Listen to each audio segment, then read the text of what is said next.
തെമ്മാടി തമ്പുരാൻ ഭാഗം 15. രചന അവതരണം ദിവ്യരാജ്. നീ മിണ്ടരുത്. തലേന്നേ വരണമെന്ന് പറഞ്ഞ് വിളിച്ചതല്ലേ നിന്നെ, എന്നിട്ടും വന്നില്ലല്ലോ. മാപ്പ് പറയാൻ തുടങ്ങിയ രാമുവിൻ്റെ ഷർട്ടിൻ്റെ കോളറിൽ പിടിച്ചു വലിച്ചു രുധിൻ. എടാ, ഞാൻ പറഞ്ഞില്ലേ, മൂത്തമ്മാവൻ്റെ മകളുടെ കൊച്ചിൻ്റെ നൂലുകെട്ടായിരുന്നു. ഞാൻ പോവാണ്ടിരുന്നാൽ ശരിയാവില്ലടാ. അതാ രാമു അവനെ പറഞ്ഞു മനസ്സിലാക്കാനെന്ന പോലെ പറഞ്ഞതും. അവൻ്റെ മൂത്ത അമ്മാവൻ എന്നേക്കാൾ വലുതല്ലേ അയാള്. നീ പോടാ, മിണ്ടാനും വരണ്ട നീ. രുധിൻ അലറിയതും. പോട്ടേടാ, ഇനി ഇങ്ങനെ ഉണ്ടാവത്തില്ല. എനിക്ക് നീ തന്നെ വലുത്. പിന്നെ അമ്മയൊക്കെ നിർബന്ധിച്ചോണ്ടാ ഞാൻ വിഷമത്തോടെ പറഞ്ഞതും. പോട്ടെ, ഇനിയിപ്പോൾ പറഞ്ഞിട്ടെന്താ, കഴിഞ്ഞത് കഴിഞ്ഞു. ഡാ രഞ്ജു, നീ കുപ്പി പൊട്ടിക്ക്. ഇത് ഫോറിനാണെന്നല്ലേടാ. എവിടെന്നാ? കുപ്പിയെടുത്ത് ഉയർത്തിക്കൊണ്ട് രഞ്ജിയെ നോക്കിയവൻ. ഇത് എൻ്റെ മാമൻ ഗൾഫിൽ നിന്ന് വന്നപ്പോൾ കൊണ്ടുവന്നതാ. രഞ്ജിത്ത് അവൻ്റെ കയ്യിൽ നിന്ന് കുപ്പി വാങ്ങി പൊട്ടിച്ച് 3 ഗ്ലാസ്സിലേക്ക് പകർന്ന് കൊണ്ട് സോഡ മിക്സ് ചെയ്തു. ദേ രുധിനെ, ഓവറാക്കരുത്. ഒരു പെഗ്ഗിൽ നിർത്തിക്കൊള്ളണം. നിനക്കിത് കിട്ടിയേ പറ്റുള്ളൂ എന്ന് വിളിച്ചു പറഞ്ഞത് കൊണ്ടാ ഇന്ന് നമ്മൾ ഈ പുരയിടത്തിൽ കൂടിയത്. വെറുതെ നല്ലൊരു ദിവസമായിട്ട് കൂടുതൽ കുടിച്ച് ചളമാക്കരുത്.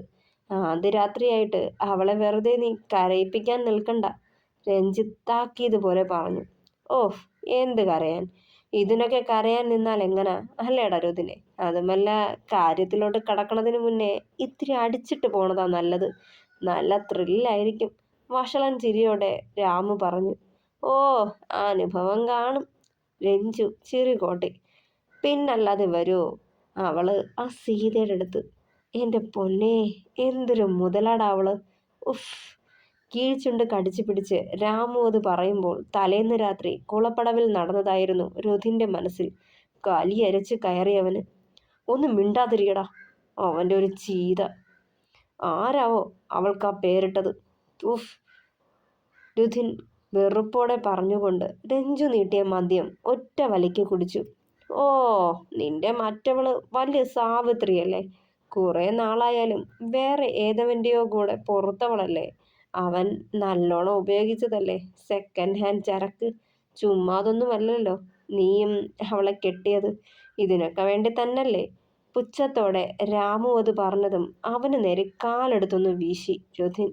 നായേ, പലവട്ടം പറഞ്ഞതാ ഇമ്മാതിരി വെടക്ക് വർത്തമാനം പറയരുതെന്ന്. വീണ്ടും കാലോങ്ങിയതും രഞ്ജു രുധിനെ പിടിച്ചു മാറ്റി. പിണക്കം മാറ്റിയിട്ട് നിമിഷങ്ങളായില്ല, അതിനു മുന്നേ വീണ്ടും പിണങ്ങിയേക്കുവാ. ഈ പുല്ലനോട് എപ്പോഴും പിണങ്ങേണ്ടി വരണത് ഇവൻ്റെ നാവ് ശരിയല്ലാത്തോണ്ടാ.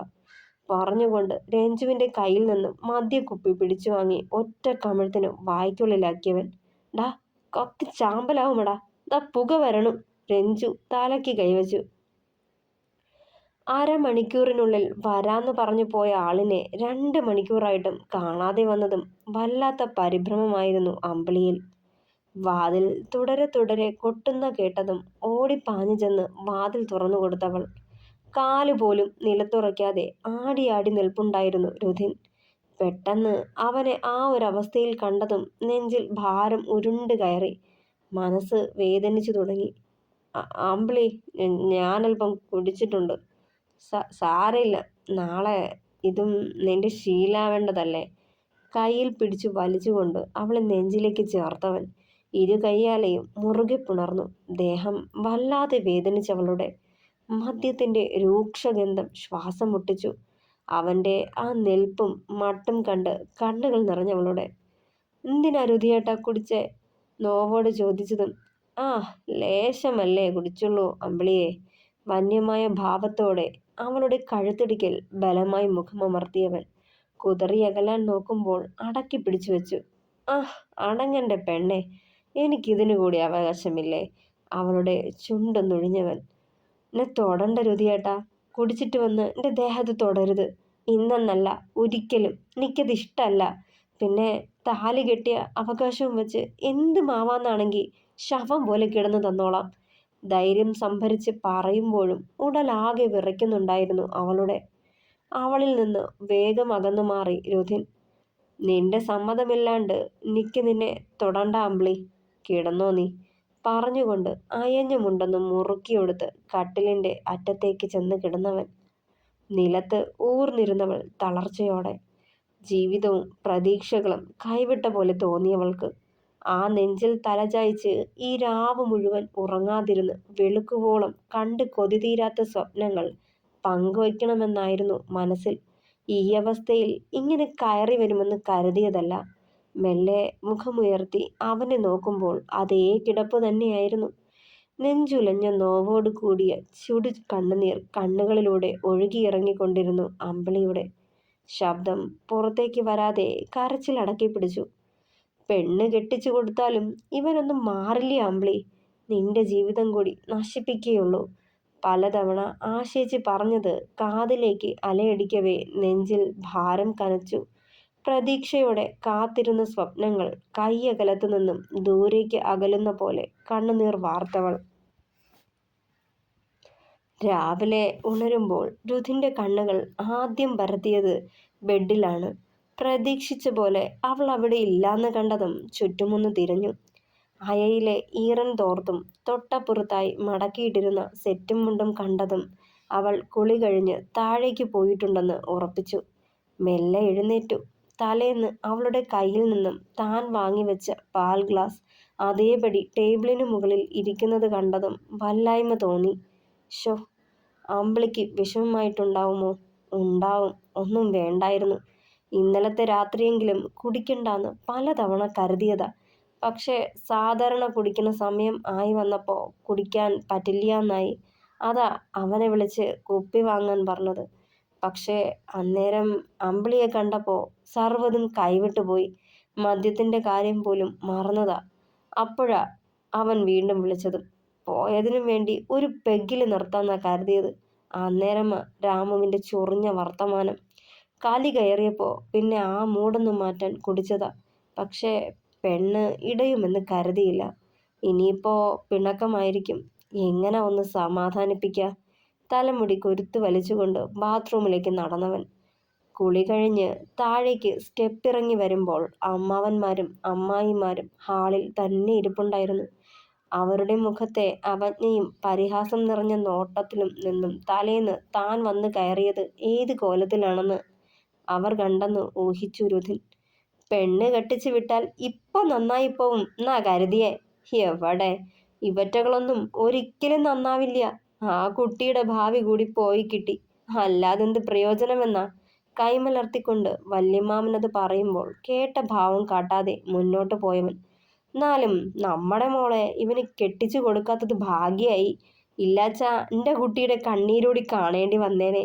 അന്യമതക്കാരനാണേലും അവള് കണ്ടെത്തിയ ആൾ മിടുക്കനാ. യാതൊരു സ്വഭാവ ദൂഷ്യവുമില്ലേ. ആൾക്കൊപ്പം സന്തോഷായിട്ട് തന്നെ അവള് കഴിയണത്. എന്റെ കുട്ടി ഈ നരകത്തിന്ന് രക്ഷപ്പെട്ടൂന്ന് പറഞ്ഞാൽ മതിയല്ലോ. മകള് നല്ല കുടുംബജീവിതം നയിക്കണമെന്ന് രുധിനെ കേൾപ്പിക്കാനുള്ള വല്യമ്മായിയുടെ കുത്തിപ്പറച്ചില് കേട്ടിട്ടും തന്റെ രോമത്തിൽ പോലും ഏശില്ലെന്ന കണക്ക് അകത്തേക്ക് കയറിപ്പോയവൻ. അടുക്കളയിലേക്ക് കയറിയതും കണ്ണുകൾ തേടിയത് അമ്പിളിയെയായിരുന്നു. അവിടെങ്ങും കാണാതെ വന്നതും നിരാശ തോന്നി അവന്. ഓ, വന്നോ? ഇത്ര നേരവും കാണാണ്ടായപ്പോ ഞാൻ കരുതി കെട്ട് വിട്ടില്ലാന്ന്. കയ്യിലൊരു പിടി അച്ചിങ്ങപ്പയറും എടുത്ത് അവിടേക്ക് വന്ന വല്യമ്മയെ കണ്ടതും ചമ്മലോടെ മുഖം താഴ്ത്തി രുധിൻ. എന്നാലും എൻ്റെ ഉണ്ണിക്കുട്ടാ, ഇത്തിരി കടുത്തു പോയിട്ടോ. ഇന്നലെയും കുടിക്കണായിരുന്നോ നിനക്ക്?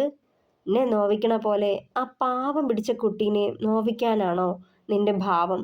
അതിനു വേണ്ടിയിട്ടാണോ ഇത്രയും പൊന്നും പുടവയും കൊടുത്ത് പാവത്തെ ഇവിടേക്ക് കൊണ്ടുവന്നേ? ശാസനയോടെ അവനെ നോക്കിയവർ. പറ്റിപ്പോയെൻ്റെ വല്യമ്മേ. ഒന്നും വേണമെന്ന് വെച്ചല്ല, അവന്മാരെ നിർബന്ധിച്ചോണ്ടാ. തല ചൊറിഞ്ഞുകൊണ്ട് കുറ്റം കൂട്ടുകാരന്മാരുടെ തലയിലേക്കിട്ടു രുധിൻ. പാവം, ആ കുട്ടിക്ക് നല്ല സങ്കടായിട്ടുണ്ട്. ഇന്നലെ നല്ലോണം കരഞ്ഞ ലക്ഷണ. കണ്ണൊക്കെ കലങ്ങിയ അടുക്കളയിലേക്ക് വന്നത്. വല്യമ്മ അത് പറയുമ്പോൾ നെഞ്ചൊന്ന് വിങ്ങി അവൻ്റെ. വീണ്ടും കണ്ണുകൾ പുറത്തേക്ക് പാഞ്ഞു. ഒരു നോക്ക് കാണാൻ കൊതിച്ചു മനസ്സ്. ഇവിടെന്നും നോക്കിയിട്ട് കാര്യമില്ല. ചായപ്പിനപ്പുറത്ത് ചാമ്പ മരത്തിന്റെ ചോട്ടിൽ നിൽക്കാ. അപ്പുറത്തെ കുട്ടികൾക്ക് ചാമ്പയ്ക്ക വേണമെന്നും പറഞ്ഞ് ചെന്നിരുന്നു. ഓള് അത് പൊട്ടിച്ചു കൊടുക്ക. ചിരിയോടെ പറഞ്ഞുകൊണ്ട് അകത്തേക്ക് കയറിപ്പോയവർ. വല്ലാത്തൊരു ചമ്മലോടെ ചായ്പ് ലക്ഷ്യം വെച്ച് നടന്നു രുധിൻ. തുടരും. പ്രിയപ്പെട്ടവരെ, അഭിപ്രായങ്ങൾ കൂടി പറയണേ. കഥ ഇഷ്ടമായാൽ ലൈക്ക് ചെയ്യുക, ഷെയർ ചെയ്യുക, സപ്പോർട്ട് ചെയ്യുക, ഹൈപ്പ് ചെയ്യുക. താങ്ക്